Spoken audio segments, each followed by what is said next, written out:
आइए डिस्कस करते हैं लियो एसेंडेंट के बारे में। डिस्कस करते हैं कि लियो एसेंडेंट के लिए कौन सा प्लैनेट शुभ हुआ और कौन सा प्लैनेट अशुभ हुआ।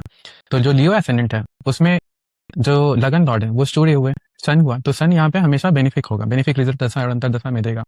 ठीक है।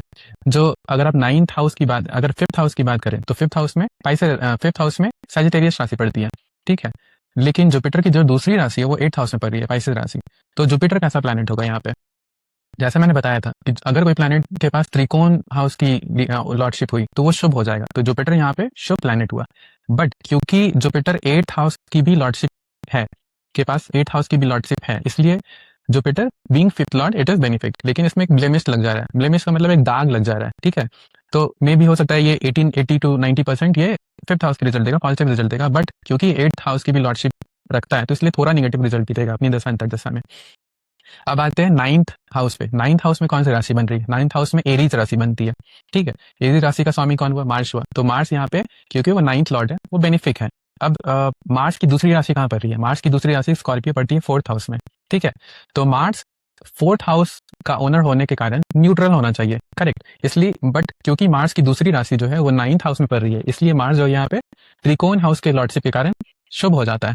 और जैसे हमने डिस्कस किया था, अगर कोई प्लैनेट त्रिकोण भाव का स्वामी होता है और साइमल्टेनियसली केंद्र भाव का भी स्वामी होता है तो उसे हम योग कारक कहते हैं। ठीक है। तो मार्स यहाँ पे योग कारक प्लैनेट हो गया लियो एसेंडेंट के लिए। अब डिस्कस करते हैं कि चंद्रमा कैसा प्लैनेट है। ठीक है। चंद्रमा की एक राशि है कैंसर, जो कि ट्वेल्थ हाउस में पड़ रही है। जैसा मैंने डिस्कस किया था कि सेकंड लॉर्ड और ट्वेल्थ लॉर्ड जो है वो इम्पर्सनेबल होते हैं। इम्पर्सनेबल का मतलब जिसके साथ एसोसिएट हो जाए, जिस प्लैनेट के साथ एसोसिएट हो जाए, जहां बैठ जाए उसका रिजल्ट देते हैं।